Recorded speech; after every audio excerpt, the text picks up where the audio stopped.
তো আজকে আমাদের বাড়িতে গোপালের ভোগ, আর আমাকে পুরো পাগলের মতো লাগছে, একদম পাগলি আলটা প্রো ম্যাক্স লাগছে।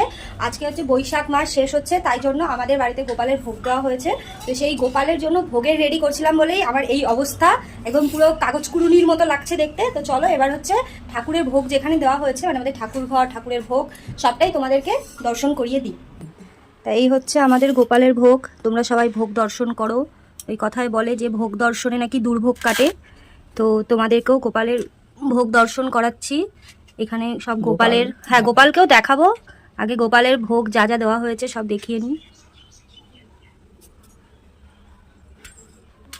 আর এইখানে হচ্ছে আমাদের তুলসী রানী, আর এই হচ্ছে আমাদের ঠাকুর ঘরের গোপাল। এই যে আমাদের গোপাল, এই গোপালকে হচ্ছে কাল রাত্রে আমি নতুন করে আবার অঙ্গরাগ করিয়েছি। কেমন হয়েছে অবশ্যই কমেন্ট করে জানিও।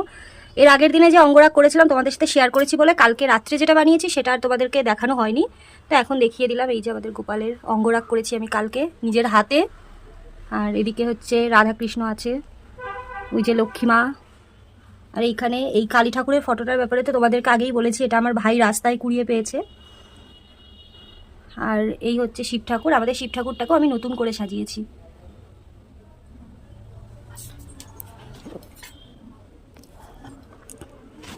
আর এই যে আমার মা ঠাকুর ঘরে গোপালকে ভোগ দিচ্ছে।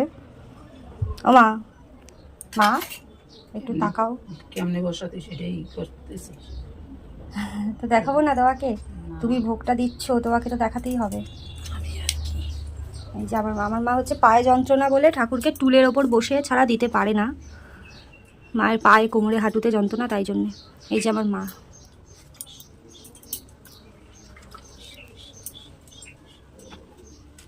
আর আমাদের ঠাকুর ঘরে যে ফুল সাজানো রয়েছে এখানে, এই সমস্ত ফুল কিন্তু আমাদের গাছের ফুল।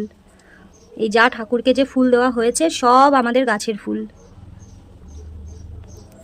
তো ফাইনালি আমাদের ঠাকুর ঘরে ভোগ দেওয়া হচ্ছে গোপালকে। আর আমাকে কীরকম দেখতে লাগছে, মানে আমার ফেসটা প্লিজ ইগনোর করো, ঠিক আছে?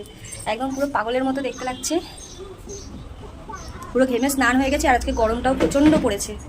তো তোমাদেরকে ভোগ দর্শন করিয়ে দিলাম। তো চলো।